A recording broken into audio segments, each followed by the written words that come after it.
Okay, so here we are. This is the second lecture, Chapter 6. Chapter 6 is on government. And I do have some articles, and I've got a video, and I've got just hopefully enough time to finish this chapter. We got lots to cover. Now, the first slide that goes along with this chapter is about market failure. And that's a lot what this video that I'm going to show you is about, and what these articles are about.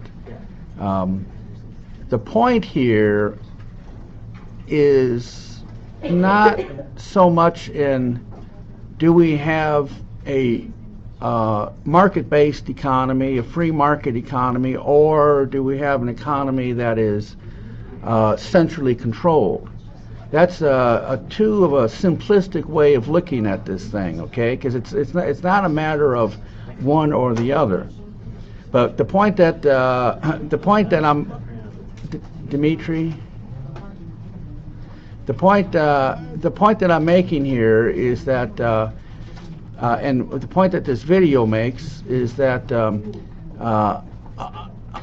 a totally free market system, a capitalistic free market system, ultimately will lead to the concentration of power. Now, that concentration of power may not be in government, but it would be in other sources, like it would be in corporations, big business. So the point here is that we don't have a choice between a totally free market system and a command system. I mean, that's not really our choice. If we want to maintain a healthy, growing economy with maximizing personal freedoms, the whole point here is that we need government regulation.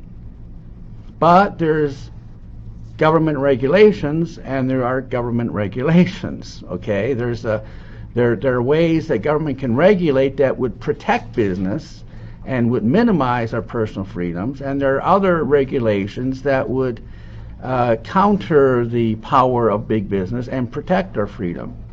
The example of this I gave you last time is the Glass-Steagall Act.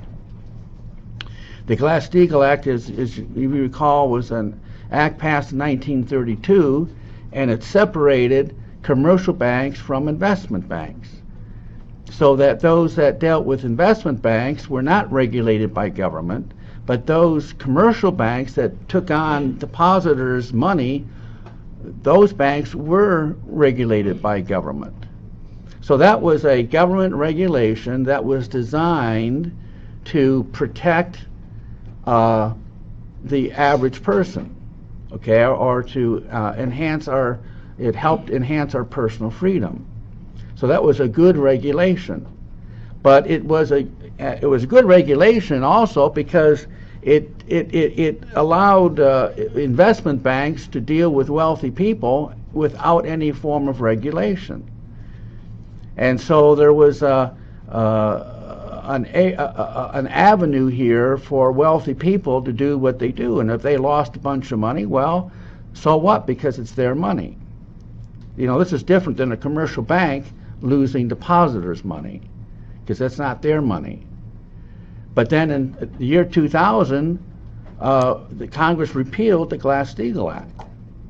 So this is just one small example of government regulation versus, government policy versus government policy. There can be good policies where government is involved, and there can be, in terms of the individual, you and me, the middle class, there can be bad policies.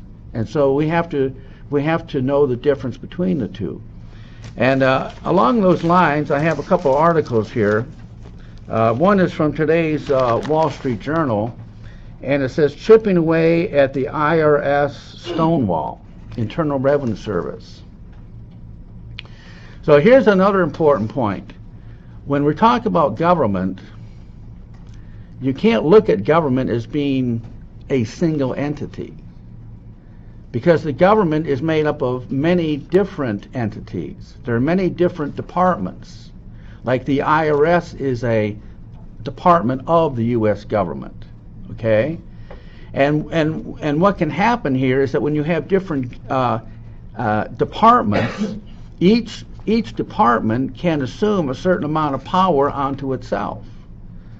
So it's not just a central authority, it's not just one person in the White House, it's not just the president, and it's not members of Congress either, but it's these individual agencies that can take on a power all of their own, like the IRS does.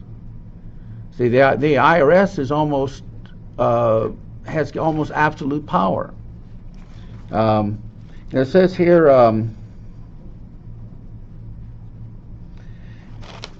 there have been charges that the IRS has targeted citizens for their political views.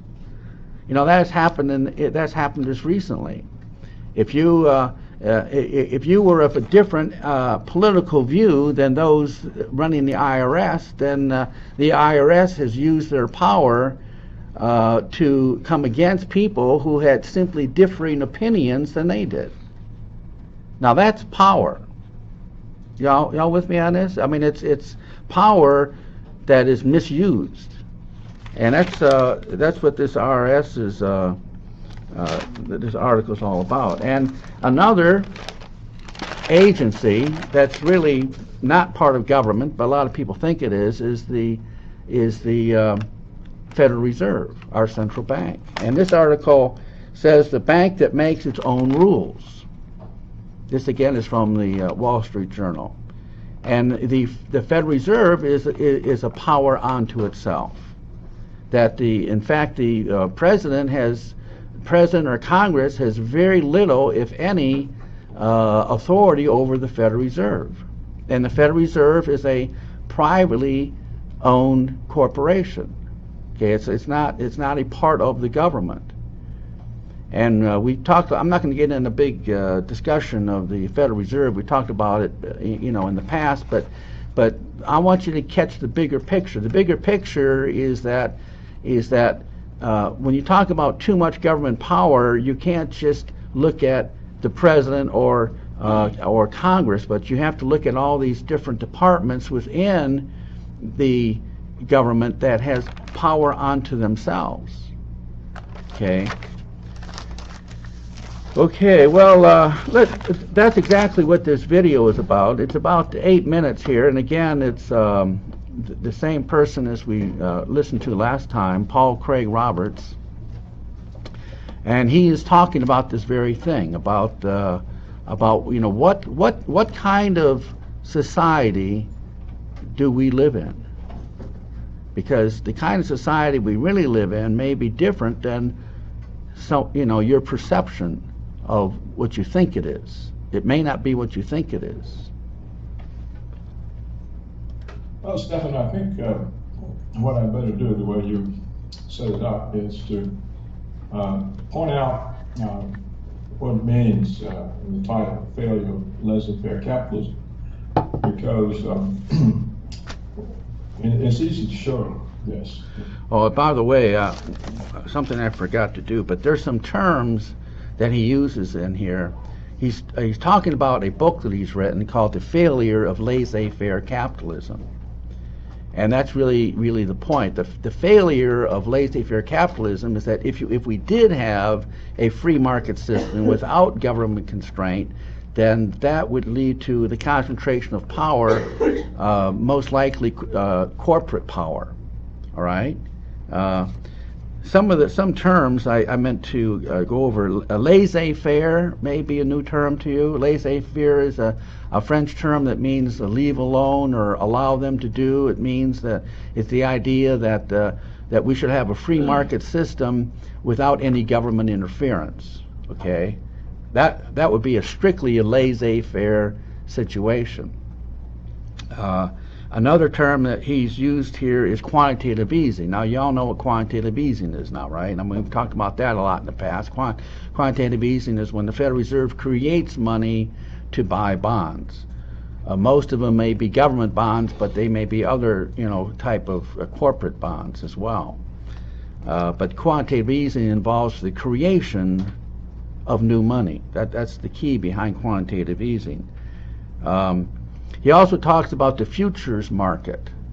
Now, I've talked about this before too. The futures market is the